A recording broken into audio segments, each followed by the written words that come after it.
So I'm sorry Ms. Krinks couldn't make it today because of family issues, but I have Wendell Seagroves, who's also Commissioner on the Nashville Homelessness Commission, who's joining me, and Trip Hunt, who's an attorney who also works with these issues, as well as Lauren Plummer, Ingrid McIntyre, and other folks from both the Nashville Homeless Organizing Coalition as well as Open Table Nashville. So this report, though, is from the Nashville Homeless Organizing Coalition. Members of the Commission, thank you for allowing us to present evidence of unconstitutional criminalization of the unhoused and indigent in Nashville. We represent the Nashville Homeless Organizing Coalition. Some of us are formerly homeless, some currently are, and others never have been. But we're united by the goals of advocating for the unhoused, working to get them housing, speaking up for their rights, and helping educate people about homelessness, its causes, and solutions. We're here to call attention to how the legal system in Tennessee is being used in ways that violate the constitutional rights of its own citizens, unjustly treating our most vulnerable neighbors as criminals and plunging them deeper into poverty, homelessness, and crisis. These laws and practices are ineffective, wasteful of taxpayer dollars, cruel, and unconstitutional. Additionally, the rights of faith groups and other concerned citizens to help the most vulnerable have been interfered with. In our conclusion, we present some concrete steps that will help remedy these abuses, but we hope that the Tennessee Human Rights Commission will join us in condemning these laws and practices. We'll work to correct them, and we'll demand a new, more just, more compassionate, and more constitutional approach that will help people rather than destroying their lives. Part 1, the constitutional context. The right to life is the right to exist in public. The founders based our government on the recognition of certain inalienable rights, the right to life, liberty, property, and the pursuit of happiness. No right is more clear or more dear than the right to life itself, and the right to life to be meaningful means the right to those activities that sustain life, the right to eat, to rest, to sleep, to engage in work, to secure one's life-sustaining property, however small that may be, and the right to conscience, including to seek and receive assistance from faith-based groups or others. Our most vulnerable neighbors, through economic or personal crisis, sometimes find themselves without support groups, mired in unemployment, challenged by medical and psychological problems, and without housing. But homelessness and poverty are not crimes, despite the fact that studies have repeatedly shown that getting people back into housing and into supportive services is the most compassionate, effective, and cost-efficient way to approach homelessness. Cities instead often criminalize those in desperate straits. Under color of law, cities manufacture criminals where no real or significant crime has been committed. But criminalization not only betrays those rights our forefathers fought so hard to recognize, it also wastes the taxpayer's dollar in the short run, and in the long run, it intensifies and perpetuates poverty, multiplying fiscal costs many times over, and exacerbates human suffering and despair. Unjust criminalization is essentially depriving citizens of their liberty, property, and rights without due process of law, or illegitimately under the color of law. But criminalization is also often a pretext for violation of other rights, such as the right to privacy in one's personal effects, the rights against illegal search and seizure, the right to compensation for property taken. Part 2, the unconstitutional creation of suspects and criminals out of the poor and vulnerable. And here, I only have a few examples, but we'll have in our written report a more complete list of both examples and statistics for you. A few examples will help make clear how the current system deprives citizens of their rights and creates criminals out of otherwise law-abiding citizens.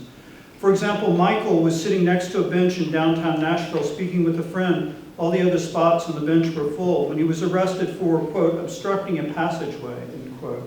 Had Michael effective counsel, it could have been shown that there was no passageway to obstruct where Michael was sitting, but Michael was cited and summoned to court where he was found guilty and now owes $300 in court costs. People on the street cannot afford to pay tickets, much less the court costs. But unpaid fines and court costs often lead to jail time. These events repeat themselves over and over thousands of times per year across the state, essentially leading to imprisonment for debt for civil crimes contrary to Article 1, Section 18 of the Tennessee Constitution. While such laws can make people move on temporarily, they have no place to go. So they will simply move to another location where they will be repeatedly subject to fines and jail time. In surveys done last summer and fall, the Nashville Homeless Organizing Coalition found 3/4 of the unhoused population had either been harassed, cited, or arrested for trying to rest. Moreover, the city of Nashville has removed some 29 benches from the downtown area recently, making it almost certain that if somebody wants to rest, they will be subject to an obstruction of passage citation or arrest. Benches have been removed all over town at bus stops as well. Tourists are not subject to the same citations and arrests for resting, so in addition, the laws are being applied unequally. Ironically, often giving preference to people who don't live in our state over care for our neighbors who are suffering from unemployment, poverty, and physical or mental illness. According to the Metro Nashville police accounts themselves, between 2004 and 2009, arrests for obstructing a passageway increased 500%. Homeless persons comprising between 60 and 80% of those arrested for this alleged crime. Another example, for 2 years, Don has been a patron of a local convenience store, going in each day to buy cigarettes and a Coke. Afterwards, he would sit and rest a bit. On this occasion, he'd been there about 15 minutes when he was cited for criminal trespassing and summoned to appear in court. 55% of those in our survey had been harassed for loitering, 24% cited, 18% arrested, and all 60% were either harassed, cited, or arrested for loitering. And according to statistics, again from the Metro Nashville Police Department, in 2012, there were 1,015 arrests for criminal trespass. Fully 52% of them were homeless people, and 1,040 citations, 38% of which were homeless. Another example, Stacy was living out of his car and had parked his car legally outside of Holy Trinity Episcopal Church. His car was towed ostensibly for being illegally parked, though his attorney was able to show clearly the car was parked legally, and the judge ordered it released.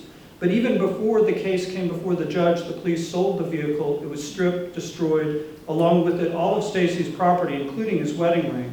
Many people struggling with unemployment and bills are forced to give up their apartments and take to living out of their cars. Without the loss of the car, people have limited ways to search or get to work, no place to store belongings, no protection from the elements, no security for themselves from attack. They're reduced to literally living on the streets. In all, nearly 1 in 4 of those surveys were harassed, cited, or arrested for sleeping in a vehicle.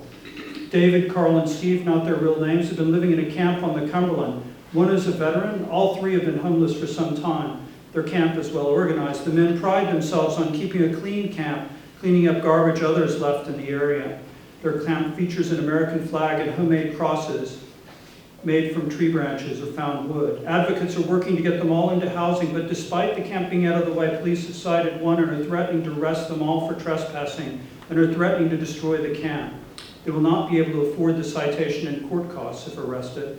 We've observed multiple camps around the city dispersed by police who typically destroy or dispose of tent, sleeping bag, and possessions without court order, taking property without just compensation. Often these are the last lifelines of people living on the edge. Anxiety and depression are multiplied many-fold. In some cases, faith groups and others working with them have spent money to provide tents and tarps, and that money is now wasted in the efforts to get them off the streets, complicated many times over. But the mission is either full or does not welcome all persons who need shelter. Room in the Inn offers limited shelter. There are at least 4,000 homeless on the streets of Nashville, a severe underestimate, since there are 2,800 children alone, but only 1,500 shelter beds. These men and women have no choice but to go back on the streets, poorer, more mired in homelessness and frustration before. They will find a new camp, but the cycle will start over again. In all, some 75% surveyed were harassed or cited or arrested for sleeping. Also cited for receiving food, 12%. If there's a constitutional right to life, it surely includes also the right to solicit and receive food. In Nashville, 57% of the homeless are employed, engaging in some form of activity that brings in income, though not enough for housing to take care of their needs. Yet Nashville also prevents people on the street from engaging in lawful businesses, but are requiring unnecessary and burdensome insurance or licensing requirements for activities that pose no real threat. Some 57% report being harassed, cited, or arrested for just appearing homeless. Homelessness is a catch-all phrase. Although the face of homelessness is often an older male, some, as I said, 2,800 school children are homeless in Nashville, some 16,000 across the state. And families make up 1 in 3 of the homeless and fully half of the homeless living in shelters. In Nashville, among unhoused adults, 30% are victims of domestic violence, 15% are veterans, 35% have severe mental illness, 18% are physically disabled. Just appearing homeless or poor, being on the street, is not in itself a crime, yet it frequently serves as a pretext for harassment and arrest. One of the most paradoxical effects of laws used against the unhoused is that they manufacture criminals no less than if we invented some giant machine to feed our prison systems. These laws are unjust because they convert people suffering from economic hardship, domestic violence and abuse, post-traumatic stress disorder, physical ailments, or mental illness, people who are just trying to survive as best they can in streets or in shelters, into a class marked at first by a series of criminal misdemeanors, any of which people of means would hire an attorney to have dispelled. But because they are unhoused and lack resources, repeated criminal misdemeanors often result in unpaid fines and court costs. This increases their troubles, as well as exposing them to victimization and abuse, including rape, violent crime, and even death due to exposure, accident, illness, or murder. Part 3, the cost to the taxpayer of unconstitutional criminalization. This unconstitutional, counterproductive, and unjust approach is costly to taxpayers as well. A Vanderbilt study reported that in Nashville in 2007, costs for arrests, policing, court costs, and jail costs amounted to some $2.5 million per year. Nor do these costs reflect the cost of missed policing of serious crimes because the police are occupied with futile and unjust practices. But the great and sad irony is that spending these taxpayer dollars on criminalizing the unhoused does not eliminate homelessness, it makes it worse. Studies have shown repeatedly that a housing-first approach would cost roughly $14,000 per year, including a caseworker, versus costs of between $35,000 and $150,000 per year. In the latest community needs evaluation, the costs of hospitalizations for the vulnerable 604 persons identified last spring were estimated at $5,136,470 per year. Finally, not only are the unhoused unconstitutionally criminalized in a futile attempt to make the problem go away, but those who are actually working to help the homeless are interfered with and criminalized. We've already mentioned the dollars wasted when sleeping bags, tents, supplies contributed by churches, etc. are destroyed. But municipalities not infrequently try to stop the work of groups by passing no feeding ordinances or passing laws that would unconstitutionally interfere with the church's duty to provide shelter and sanctuary to those in need. In Nashville, for example, the city has sought to prevent 2 churches willing to provide temporary shelter from doing so. And their sanctuaries at times posted by no parking signs on the street outside one of the churches. We urge the Tennessee Human Rights Commission, Part 4, the last part, in conclusion, to condemn these unconstitutional, costly, and cruel practices and work to change the way Tennessee governments handle the problems related to the unhoused. Municipalities must stop seeking to wish away problems by unjustly turning their poor and unhoused into criminals. This approach does not work, wastes taxpayer dollars, and makes the problems worse. We urge the adoption of the Compassionate Assistance and Right to Exist Act by the state legislature in the next legislative session, legislation that sets clear standards of constitutional treatment for the indigent and unhoused. We urge that cities in the state pursue the housing-first approach to deal with homelessness, a proven technique that is both compassionate and that avoids unconstitutional activities. Thank you very much.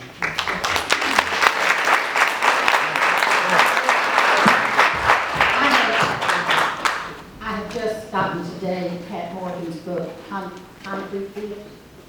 And I understand originally when we were looking at this post-depression time, of course, was the releasing of the mentally ill. But if I heard your statistics correctly, it's now not as much a problem of it's the mentally ill on the street. That was 30-something%, I think you said. But so this is purely economics now. Is that what I'm understanding? The veterans are 15%? Our veterans? 15% are veterans. Much of the homelessness occurs when people lose their jobs or find themselves unable to keep up with bills. I'm sure you've been probably reading about the McDonald's budget, for example, that supposedly provides a way for people earning minimum wage to live, but it requires actually 2 jobs and doesn't provide for heating expenses and the like. But as the problems compound, as people begin to lose their possessions, lose their identification, which is often taken away or lost or in the criminal justice process, then their problems just accelerate. And so many do suffer from anxiety, increasing anxiety and depression. Severe mental illness is not the largest part of the group by any means, but certainly the elimination in the 1980s of the basically opening all of the institutions that cared for the mentally ill on a long-term basis was a part of it. A large part of it is also simply the rising cost of housing. I'm sure you've been also probably keeping track of how that's happening in Nashville, even with speculators now turning to housing as a major issue, as a major commodity to sell off and speculate on. So as rents go up, it becomes more and more difficult for people to be able to afford those. And so it does become largely an economic issue that compounds as time goes on. People end up with health problems that don't get treated, and then they end up in emergency rooms instead of being able to go to a regular doctor. In some cases, I've recently met somebody who's been to the emergency room over 40 times in the last 6 months. So